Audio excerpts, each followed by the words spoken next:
Healing the inner child requires patience and time. And what do we mean by doing the inner work? So the realm of the inner child is the feeling being, is the emotional being, the space within us that understands life through feeling, through emoting, through expression. That time when you were told, did that wrong, you should have done it better. And you made that mean that you were wrong.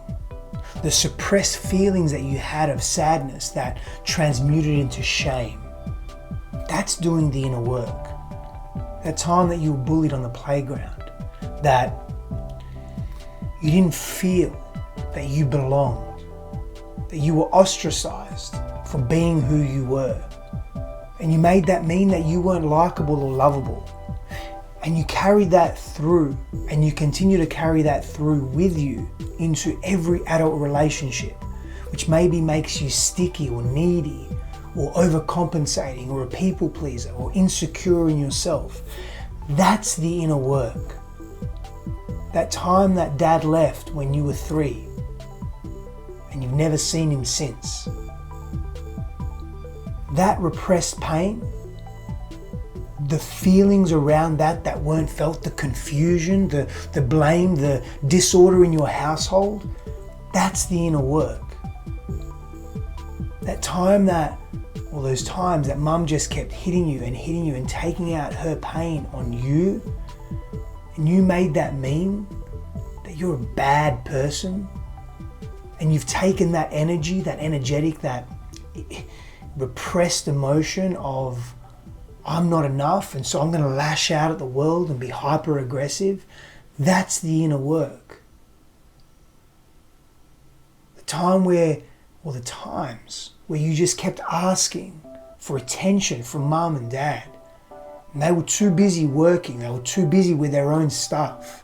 Or the time that mum would just project her emotions onto you and her needs onto you, and you grew up too quick, and you grew up with this sense of responsibility, and now as an adult you have like this Peter Pan syndrome.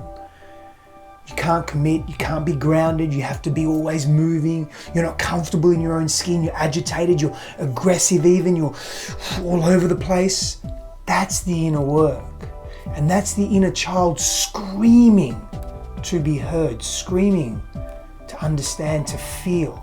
The feelings that weren't felt at the point of infliction, that were suppressed, and that are still a part of you, but you don't know that consciously, you're not aware of it. That's the inner work.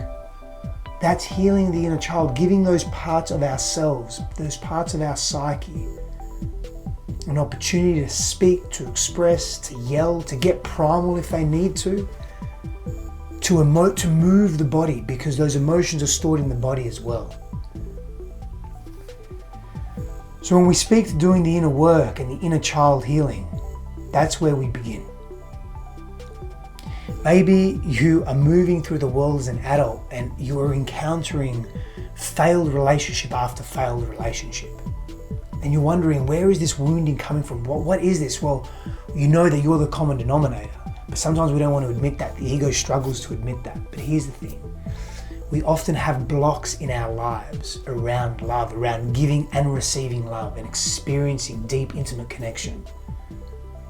What I suggest you do is swipe up, take an assessment to know where you're at, to know what's holding you back from living a full life and being present in your relationships. Because we know that the integrity and the health of who we are as individuals impacts not only our immediate relationships, but our communities and our societies at large. Now more than ever, we need deep, authentic, intimate connection that's healthy. And it begins with us. That is doing the inner work. Power and blessings to you.